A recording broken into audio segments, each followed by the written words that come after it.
Welcome to We the Travelers, where we bring you unfiltered travel information. In this video, we'll walk you through the magnificent Angkor Wat nestled in the heart of Cambodia. I promise you will be provided with some of the most useful knowledge and tips for your next trip to Angkor Wat. So do not miss it and watch this video till the end.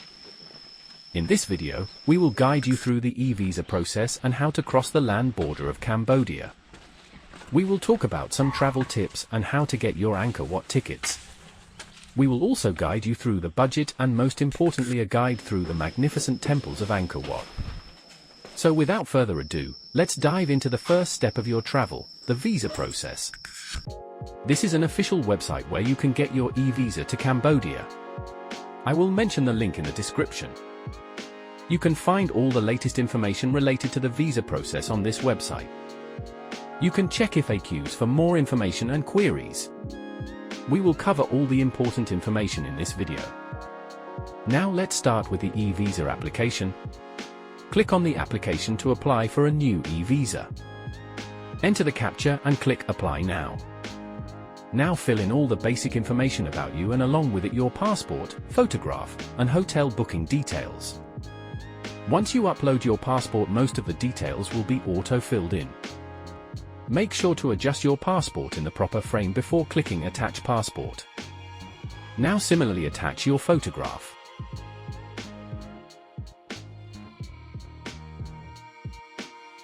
Enter all the remaining information.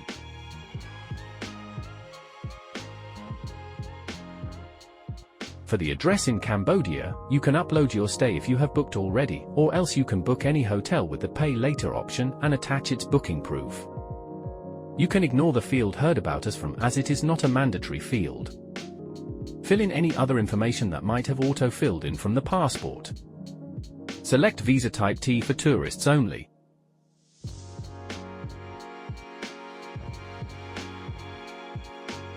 Though hotel booking is not a mandatory field, I would advise you to upload the proof if you have already booked the accommodation. The intended date of entry can be approximate, but make sure the port of entry is the same one from which you are planning to enter Cambodia. Once all the information is filled in, click Next.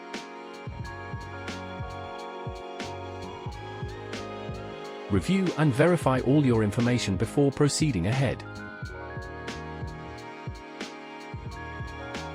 Please note that the visa amount is non-refundable. If everything looks good, click I agree and submit. The last step of the visa process is payment. You have multiple payment options. Select any one and proceed to payment. Complete the payment. Once your application is submitted, you can check its status from the Check and Change tab on the e-visa website's home screen. Your e-visa will be processed in 3 to 4 working days and you can download your visa from here. You can also resubmit the failed payment and change your travel information from this page. That is how you can get your e-visa for Cambodia. Always make sure to check for the latest updates related to the Cambodia e-visa process. Now that we have completed our e-visa, let's move on how to cross the land border of Cambodia. In this video, we'll provide all the essential details for traveling to Cambodia by crossing the land border with Thailand and how to return to Thailand through the same route. Our guide will cover 2 important topics. 1. Bus booking to Siem Reap and back to Bangkok. 2. Required documents and border crossing. Let's begin with bus booking to Siem Reap and back to Bangkok. There are many options to enter Cambodia, but I chose the bus for several reasons. The airports in Bangkok and Siem Reap are far from the city centers, making travel to and from the airport time-consuming and a little tiring. In contrast, buses pick you up and drop you off at the city center. Although flights take less time, traveling from your accommodation in Bangkok to your accommodation in Siem Reap is not much quicker, and it's difficult to rest. On the bus, you can sleep and directly reach your destination. These are my reasons, but you might have your preferences, which is great. Numerous bus operators offer services from Bangkok to Siem Reap. If you have sufficient time in Bangkok, you can book these buses directly or online through various websites.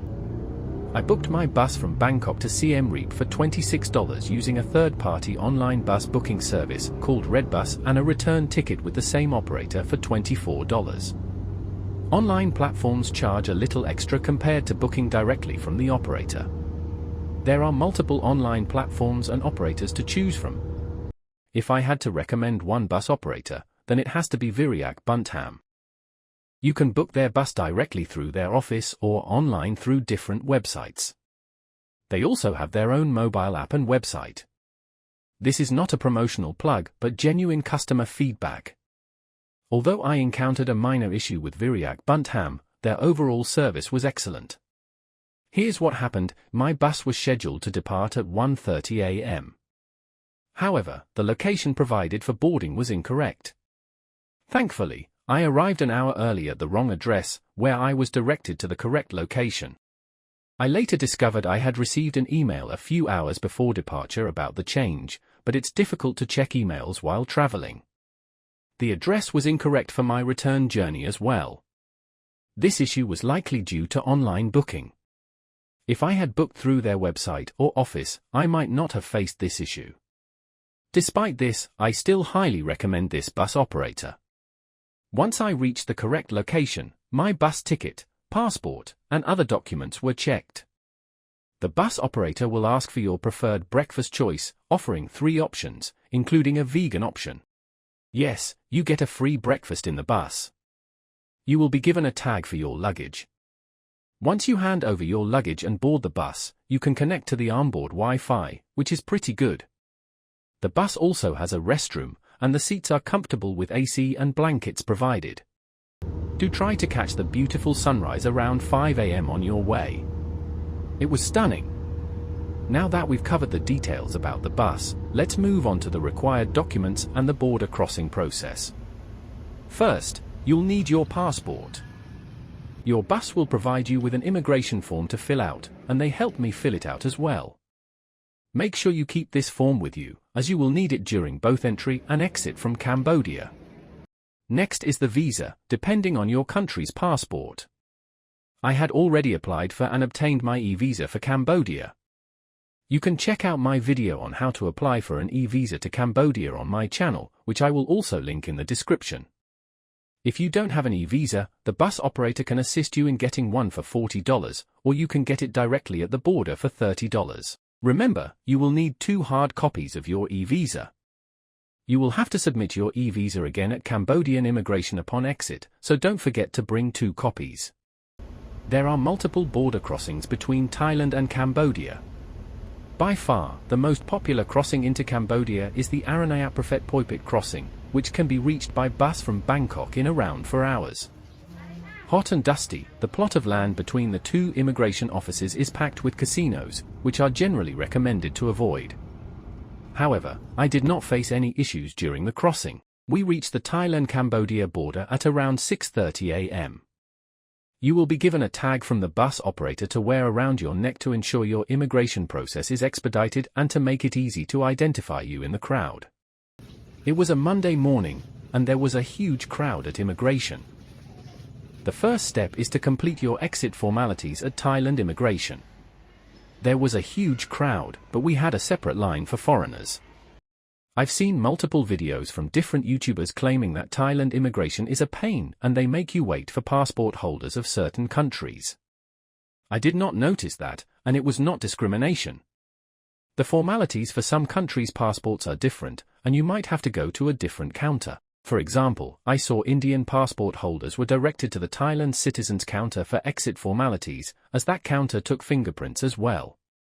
The immigration staff will take you to the other counter and get it done quicker, so you don't have to wait in the queue again. Once your exit formalities are completed, you have to walk toward the Cambodian Immigration Center, which was comparatively less crowded. There was a small queue with just a few foreigners, mostly from our bus. You will find people to help you with a visa on arrival if you require one, and the process is pretty easy. The visa on arrival fee is $30. Cambodian immigration was quick, and once your passport is stamped, you enter Cambodia.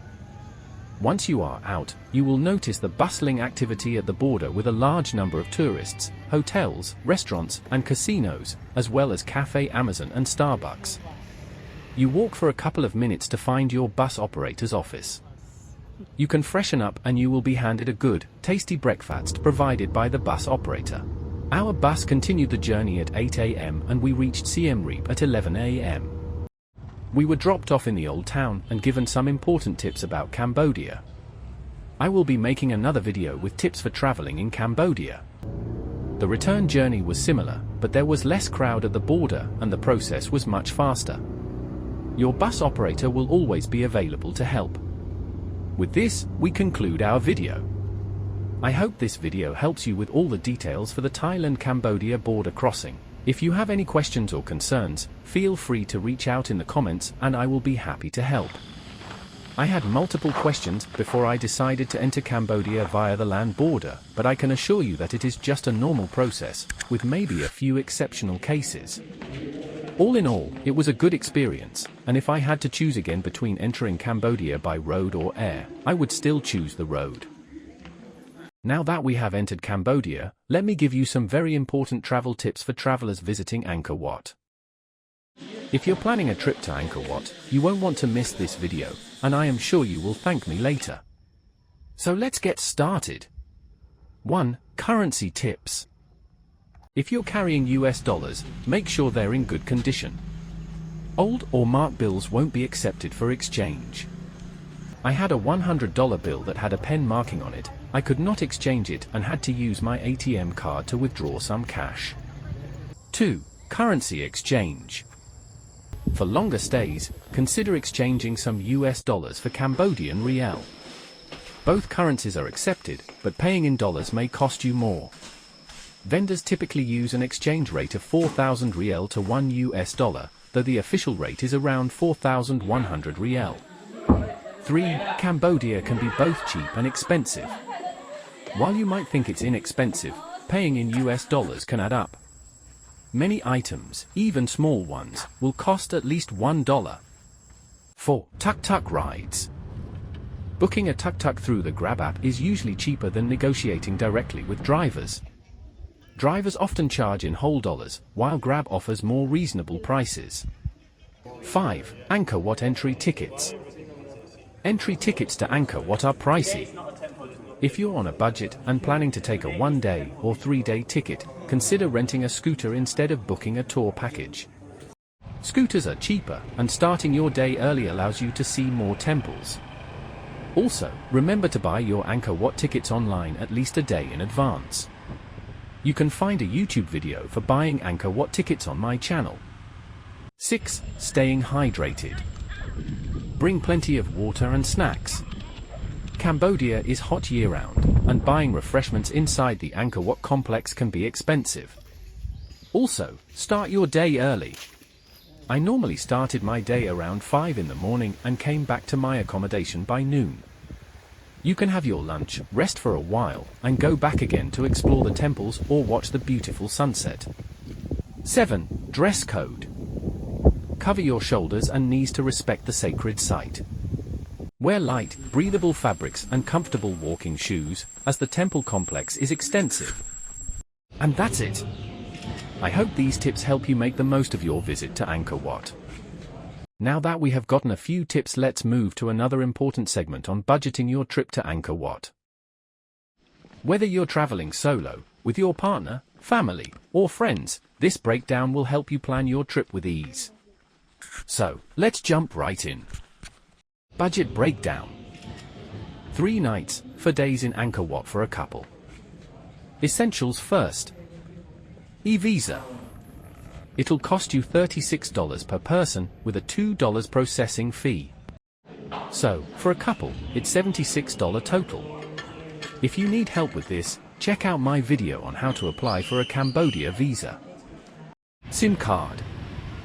A 7-day SIM card with enough data costs just $5.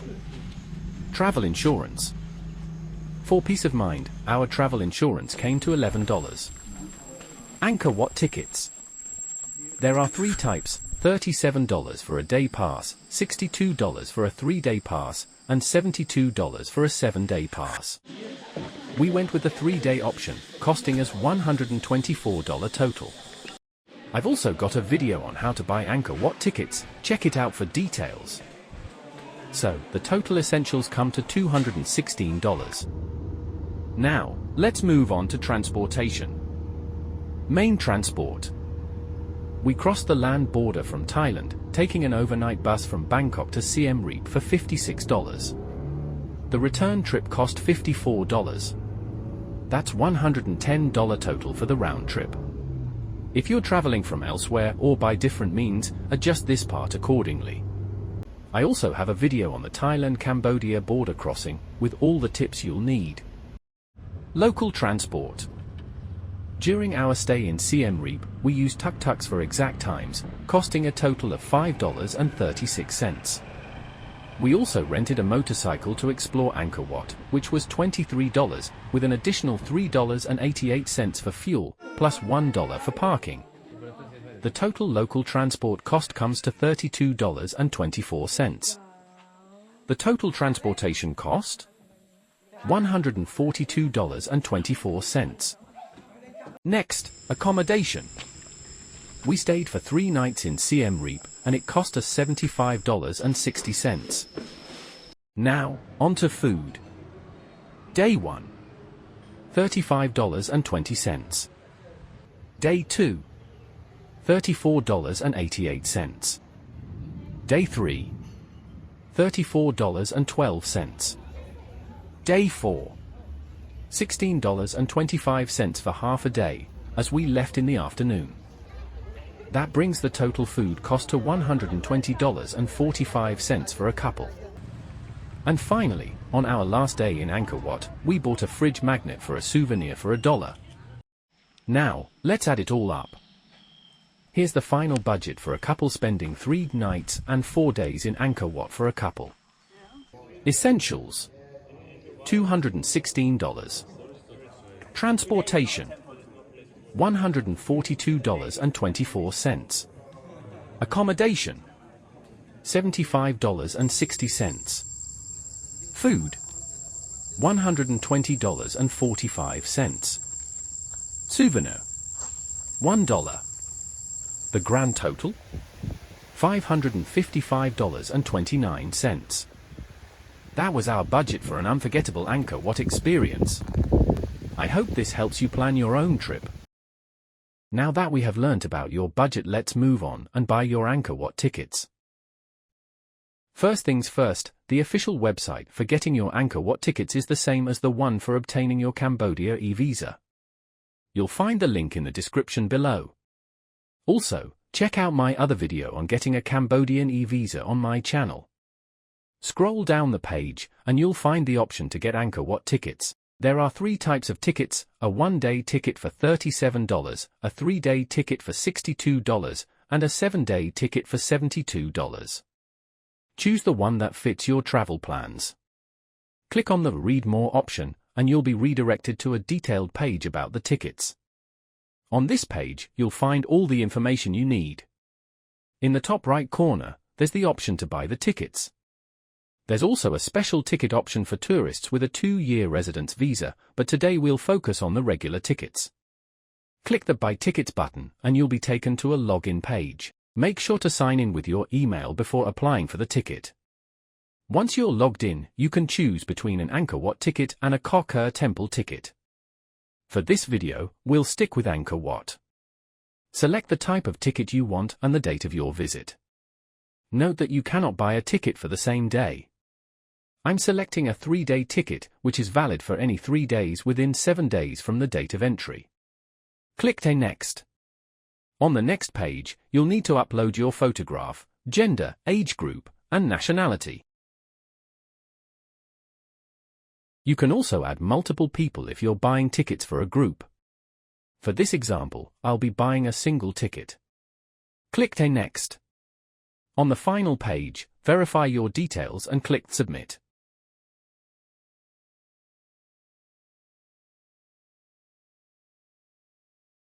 The last step is to make the payment. You can use a credit card for this. Once the payment is made, you'll receive your ticket at your registered email address.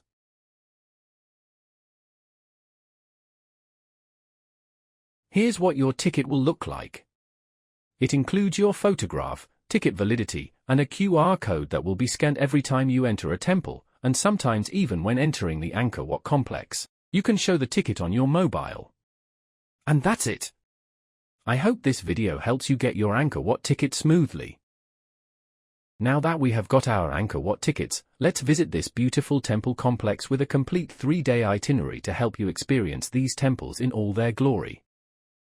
Today's itinerary will focus on a 3-day experience, but I'll also mention how it can be condensed for a single-day visit.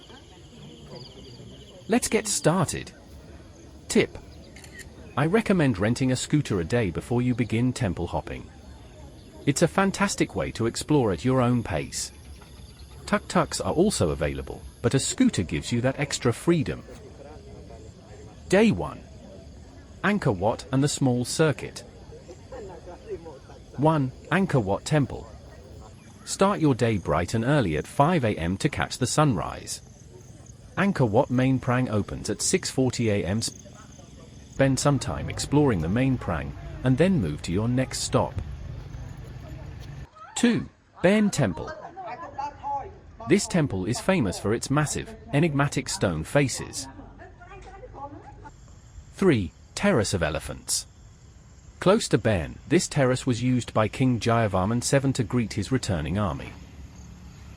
Spend a few minutes soaking in its history. 4. Tom Manon and Chao Say Tevoda. When I visited, this was a quiet spot, perfect for a break to snack, hydrate, and appreciate these ancient marvels. 5. Ta Keo. A striking pyramid-style temple made entirely of sandstone, built around 975 AD. 6. Ta Prom. Known as the Tomb Raider Temple, due to its appearance in the film. This 12th century temple is intertwined with a massive banyan tree, a true highlight of Angkor, and one of my personal favorites. 7. Banteak Dai. Known as the Citadel of Monk Cells, this temple shares architectural elements with Baen. By now, it's likely around noon, so head back to Siem Reap for lunch and a much-needed break. In the evening, unwind by exploring the vibrant streets of Siem Reap. If you're on a 1-day ticket, consider visiting some temples from day 2 after lunch. Day 2. The Grand Circuit. Start this day around 6 or 7 a.m. If you're on a 1-day ticket, you can cover these temples after lunch. These temples can take around 4 hours to explore. 1. Pre Khan. Built by King Jayavarman VII in the 12th century to honor his father, this sprawling temple once had 100,000 servants. 2. Neak Peen. A beautiful, small temple surrounded by water, known as the Temple of the Dragon King. 3. Ta Som. Often referred to as Tomb Raider 2, it features a banyan tree growing through its structure. 4. East Mebon. Built in the 10th century and dedicated to the Hindu god Shiva. 5. Pre Rup, a mountain-style pyramid temple from 961 AD. Climbing to the top for sunset here is a fantastic way to end the day, especially if you're on a 1-day ticket. 6. Phnom Krom. For those with a 3-day ticket, return to your accommodation to recharge. Later, take a scooter ride to Phnom Krom, about 30 minutes from Siem Reap. You can either ride to the top or hike partway up. The sunset from this lesser-known temple on a hill is breathtaking and well worth the journey. Day 3. Choose your adventure. If you are templed out, you can take your day slow. If not, I will list down some of the temples you can visit on your 3rd day. Later I will tell you what I did on my 3rd day. 1. Banteak Sri. Located a bit outside of town, but worth the drive for its intricate carvings. 2. Banteak Samray. Named after the Samray, an ancient people of Indochina, was built in the early 12th century. 3. Roluos Group. These 9th century temples were part of the ancient town of Haraharalaya, predating the main Angkor Wat temples. 4. Bung Mea Li. Known as the Jungle Temple, it's completely overgrown and about an hour and a half from Siem Reap. For more variety, you could also explore smaller temples like Phimianakas and Baphuon, just off the main circuit. Now coming to my third day in Angkor Wat. I visited the main Angkor Wat temple again just to enjoy the beautiful sunrise, enjoyed a peaceful breakfast back in town, packed my bags, and was off to my next adventure. Experiencing Angkor Wat was a privilege, and I hope this guide will enhance your visit too. If you'd like more travel content like this, please hit subscribe. A single click from you makes a world of difference for me. Thank you, and happy travels.